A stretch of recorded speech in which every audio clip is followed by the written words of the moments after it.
جب تک ان کے پاس بینہ نہ آ جاتی، واضح کوئی چیز نہ آ جاتی۔ اللہ نے واضح چیز اتار دی، اور وہ بینہ کیا ہے؟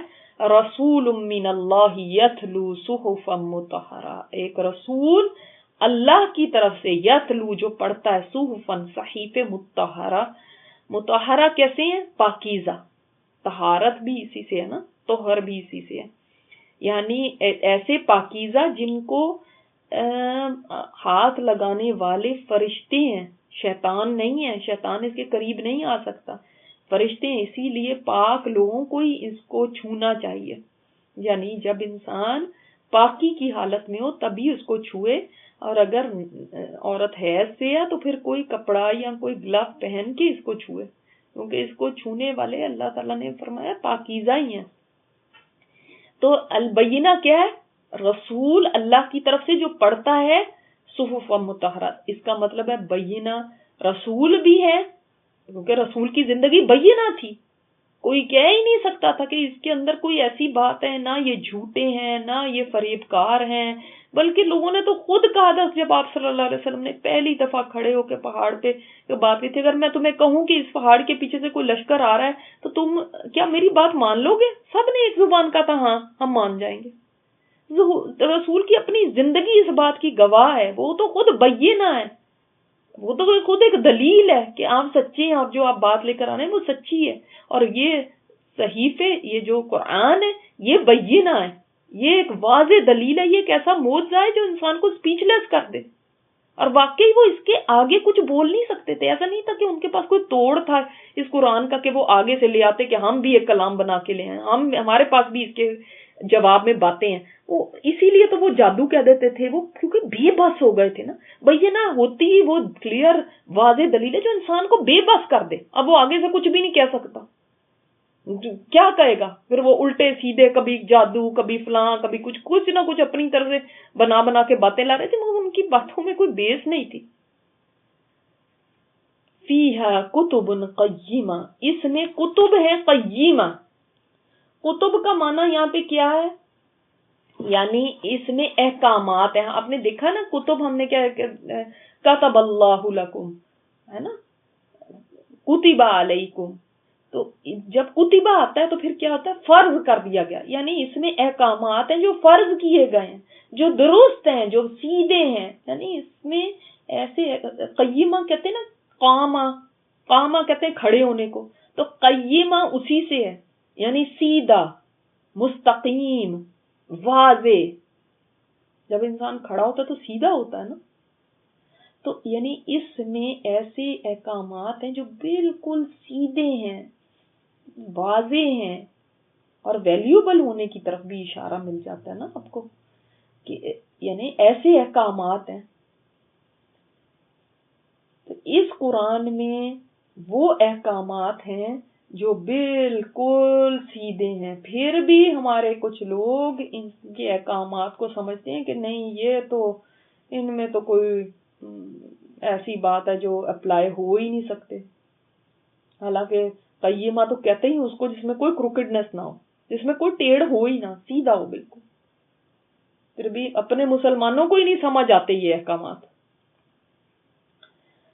اور دوسری فیہا کتب قیمہ کا معنی ایک اور بھی لیا ہے علماء نے، فیہا کتب قیمہ یعنی اس میں جو میسج تورات اور انجیل میں تھا وہی اس میں بھی ہے، کتب کا معنی اگر اسی طرح لیا جائے نا کہ کتب ہیں اس میں قیمہ، یعنی بالکل ان کتب کے جو مسائل تھے، جو ان کی بیس تھی توحید، وہ اس میں بھی ہے۔ وَمَا تَفَرَّقَ الَّذِينَ أُوتُوا الْكِتَابَ إِلَّا مِن بَعْدِ مَا جَاءَتْهُمُ الْبَيِّنَةُ، انہوں نے نہیں تفرقہ کیا، ان لوگوں نے فرقہ نہیں ہوئے آپس کے اندر، یہ پھٹے نہیں، کون؟ الذین اوتوا الکتاب، وہ لوگ جن کو دی گئی کتاب۔ اب یہاں پہ مشرکین کا نہیں ذکر آیا، اوتوا الکتاب میں بتاتی ہوں کیوں، الا مگر من بعد ما جاءتهم البینہ، کہ ان کے پاس جب واضح دلائل آ گئے اس کے بعد انہوں نے تفرقہ کیا، یعنی جب اوت الکتاب کے پاس جو کتاب دیے گئے، اہل کتاب کے پاس جب بینہ آ گئی، جب ان کا رسول آ گیا، جب اللہ کا کلام آ گیا، اس کے بعد انہوں نے تفرقے کرنے شروع کر دیے۔ ہونا کیا چاہیے تھا کہ جب کتاب آتی تو سب ایک ہو جاتے، لیکن فرقے فرقے بن گئے. مشرکین ایسے تھے ہی نہیں، کیونکہ مشرکین میں تو کوئی تفرقہ نہیں پڑا، اس لیے کیونکہ ان کے پاس تو نہ کوئی کتاب آئی نہ کوئی رسول آیا. ان کے اوپر اللہ تعالیٰ کا غضب زیادہ ہے. وجہ کیا ہے؟ جب کسی کے پاس کتاب آ جاتی ہے اور پھر اس کے بعد وہ اپنی یعنی اور چیزیں نکال کے اور کوئی اپنی کسی تکبر کی وجہ سے، کسی حسد کی وجہ سے، کسی وجہ سے آپس میں پھٹ جاتے ہیں، فرقے فرقے ہو جاتے ہیں، حق کو نہیں مانتے، تو اللہ تعالیٰ کا غضب ان پہ زیادہ ہے. کیونکہ تمہارے پاس تو بینہ آ گئی، پھر تم ایسے کر رہے. دیکھیں نا، آپ صلی اللہ علیہ وسلم نے فرمایا کہ یہودیوں کے 71 فرقے، عیسائیوں کے 72 فرقے، میری امت میں 73 فرقے بنیں گے. 73. کیا ان کے پاس بینہ نہیں آئی ہے؟ اور ان کے پاس کیا نہیں رسول آیا تھا؟ آیا تھا. رسول کی بات بھی محفوظ، قرآن بھی محفوظ، اس کے باوجود 73 فرقے ہو جائیں گے، اور سوائے ایک کے سب جہنم میں جائیں گے. لوگوں نے پوچھا وہ ایک کون ہے؟ فرمایا وہ جو اس پر ہو جس پہ میں اور میرے صحابہ ہیں، اس پہ ہو. اور آج دیکھیں کتنے فرقے ہیں، اتنے فرقے ہیں کہ مطلب آپ بھانت بھانت کی بولیاں آپ انٹرنیٹ پہ دیکھ لیں، طرح طرح کے گمراہ کن فرقے آئے ہوئے ہیں. لوگوں کو کس طرف کو لے کر جا رہے ہیں، دین کی بات کیا ہے اور وہ کدھر کو لوگوں کو رہنمائی کر رہے ہیں. سمجھ لیں وہ علماء ہیں جو کہ جہنم کے دروازوں پر کھڑے ہوں گے. آپ نے فرمایا تھا نا، لوگوں کو جہنم کی طرف بلا رہے ہوں گے، ایسے علماء آئیں گے. اور واقعی آتے ہیں. پھر لوگ کہتے ہیں نہیں وہ بھی تو عالم ہے نا. بھائی عالم ہے تو خود بھی تو آنکھیں کھول کے دیکھو گے وہ قرآن اور سنت اور حدیث کے مطابق بھی کوئی بات کر رہا ہے یا اپنی ہی کوئی باتیں کر رہا ہے. آپ ایسے نہیں ٹرسٹ کر سکتے کسی کو بھی. یہ دین ایمان کی بات ہے، یہ سب سے ویلیوبل چیز ہے، اور ویلیوبل چیز کو انسان بڑی سنبھال کے رکھتا ہے. ہم اندھا دھند چل پڑتے ہیں، وہ جو انہوں نے کہہ دیا، فلانے عالم نے کہہ دیا. تو اب کیا ہوا تھا اہل کتاب کے ساتھ؟ اہل کتاب نے جب آپ صلی اللہ علیہ وسلم کو دیکھا کہ ایک نبی آئے ہیں جن کے پاس ہماری کتاب کا علم ہم سے بھی زیادہ ہے، تو ایسی صورت میں ان کو تو مان جانا چاہیے تھا نا. لیکن مانتے تب اگر ان کے اندر کوئی عاجزی ہوتی. ان کے اندر پیدا ہو گیا حسد کہ ان کے پاس علم ہے اور ہمارے سے زیادہ ان کے پاس علم ہو گیا، اور وہ آپ کے خلاف ہو گئے، اور یہ بنی اسماعیل میں سے ہیں، بنی اسحاق میں سے نہیں ہیں. اس پہ حسد پیدا ہو گیا، اس کی وجہ سے وہ نہیں مانے. اکثر یہ ہوتا ہے، اور آج مسلمانوں میں بھی یہ بہت کامن ہے کہ جب کوئی دیکھتے نا کہ ایک کوئی علم والا ہے، مثلا وہ دیکھتا ہے کہ کوئی مجھ سے زیادہ علم والا آ گیا نا، تو ابھی حسد پیدا ہو جاتا ہے. پھر بھی اس کے اس خلاف نیگیٹو باتیں شروع کر دیتے ہیں، کیونکہ اب برداشت نہیں نہ ہوتا. یہ مجھ سے زیادہ علم والا، تو اب اس کو میں کیسے پیچھے کروں، کیسے کاٹوں اس کو کاٹنے کے لیے نیگیٹو پروپیگنڈا. آپ کو پتا ہے امام بخاری جو تھے، ان کی زندگی کے جو آخری ایام تھے، وہ اپنے علاقے میں واپس چلے گئے، جہاں سے علم لیا تھا واپس گئے. جب تو ان کا بڑا وہاں پہ استقبال ہوا، ان کے بڑے مشہور ہو گئے تھے. تو بہت سے جو دوسرے علماء تھے وہاں پہ، وہ تو جہلس ہو گئے، کیونکہ ان کے شاگرد ان کو چھوڑ کے بخاری کے پاس جانے لگے. اب جیسے آپ کے علاقے میں کوئی آ جائے، کوئی بڑا عالم آ جائے، تو جو چھوٹے لوگ ہیں جو پہلے کوئی درس کرتے تھے، کوئی کرتے تھے، سب ان سے چھوڑ کے وہ بڑے عالم کے پاس چلے جائیں.